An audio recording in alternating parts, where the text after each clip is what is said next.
بسم اللہ الرحمن الرحیم والصلاة والسلام علی رسولہ الکریم وعلی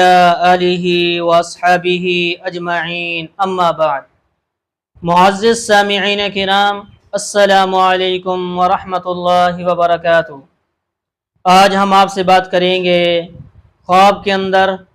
شہد کی مکھیوں کو دیکھنے کے حوالے سے، شہد کی مکھی دیکھنے کے حوالے سے۔ اس کی مختلف صورتیں ہیں اور اس کی مختلف تعبیریں ہیں۔ اگر آپ ان تمام صورتوں کی تعبیریں جاننا چاہتے ہیں تو آپ اس ویڈیو کو آخر تک لازمی دیکھیں،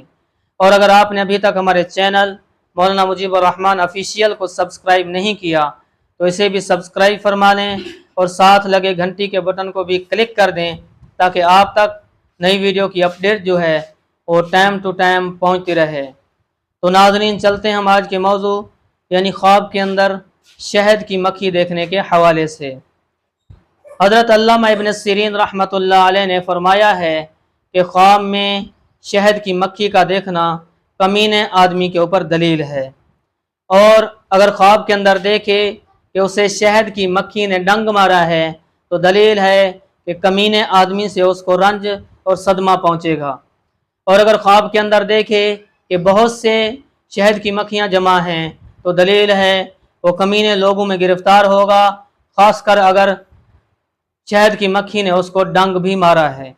حضرت ابراہیم کرمانی رحمۃ اللہ علیہ نے فرمایا ہے کہ اگر خواب کے اندر دیکھے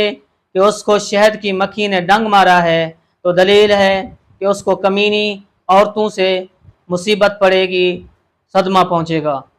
اور اگر خواب کے اندر دیکھے کہ اس نے شہد کی مکھی کو مارا ہے تو دلیل ہے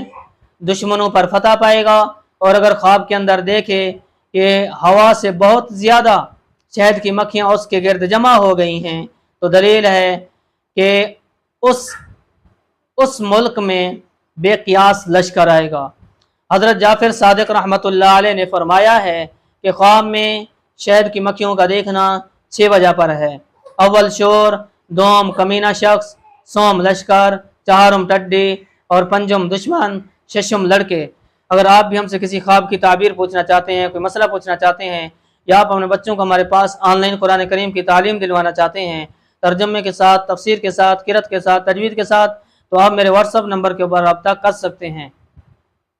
میرا واٹس ایپ نمبر نوٹ کیجئے 00923335777005، اور ویڈیو کو لائک کرنا اور چینل کو سبسکرائب کرنا نہ بھولیے گا۔